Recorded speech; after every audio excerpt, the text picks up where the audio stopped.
comment les intégrer dans un document LibreOffice Writer. Si vous êtes sur un autre éditeur de texte, je vous renvoie à YouTube, vous pouvez faire une recherche si vous ne savez pas intégrer une image dans un document.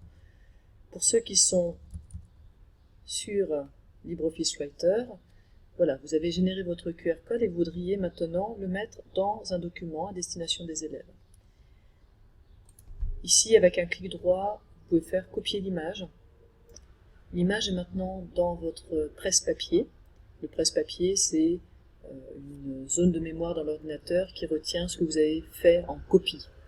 Je peux me rendre sur un document LibreOffice et admettons que j'aimerais par exemple mettre mon image ici, puisque je veux aider mes élèves à calculer des fractions en leur donnant le lien vers une vidéo sur les calculs avec les fractions.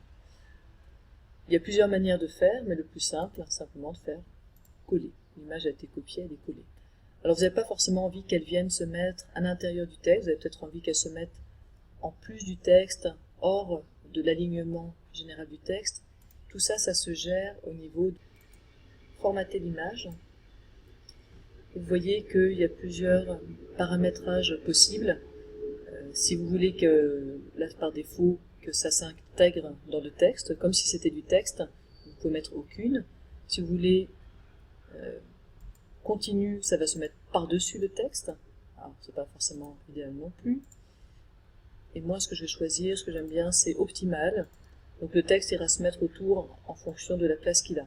Et du coup, si vous lui laissez une toute petite place, vous voyez que le texte ne va pas changer de place. Simplement, s'il est trop petit, il ne sera peut-être pas très facile à scanner, donc prévoyez quand même un peu de place. Une autre chose qu'on peut faire sur les images et qui sera intéressante, c'est de mettre une légende. Une légende qui peut dire lien vers une vidéo. C'est peut-être pas ce qu'il y a de plus passionnant, mais ça pourrait aussi vous intéresser pour mettre l'adresse de la vidéo pour les élèves qui n'auraient pas de quoi flasher les QR codes. Alors, on est d'accord que si les élèves doivent rentrer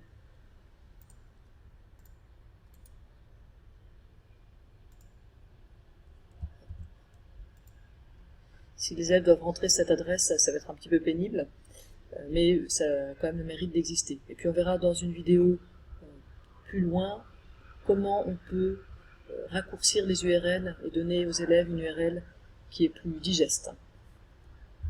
Alors, si vous voulez éditer la légende, peut-être enlever ce qui précède, ça donnerait ça.